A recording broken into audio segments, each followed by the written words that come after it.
ஏன்னா அவர் எல்லாருடைய பேச்சையும் கேட்டு ஒரு அனலைஸ் பண்ண மாட்டாங்க. அவர் ஒரு முடிவு எடுப்பார், அந்த முடிவு சரியா இருக்கும். அதனாலதான் இன்னைக்கு அரசியல் பயணம் ஆகுது. இதுல ஒரு விஷயம் என்னன்னா, இதை ஒரு விவாத பொருளாக்கி நிறைய பேர் பேசுறாங்க. அதுல குறிப்பா ஒருத்தங்க பேசுறாங்க, இங்க குத்தலாமா, இங்க குத்தலாமா, அங்க குத்தலாமான்றாங்க. தம்பி, ஒரு சின்ன விஷயம், நாங்கெல்லாம் நெஞ்சில குத்துவோம், மத்தவங்களாம் முதுகுல குத்துறாள் நம்ம கிடையாது.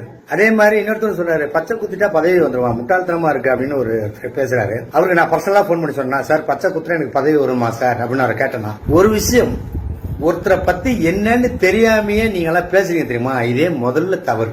என்னை பத்தி உங்களுக்கு என்ன முழுமையா தெரியும்? இப்ப பேசின அத்தனை பேரை பத்தி எனக்கு தெரியாது. யாரையுமே நான் உரிமையில பேசவே இல்லை.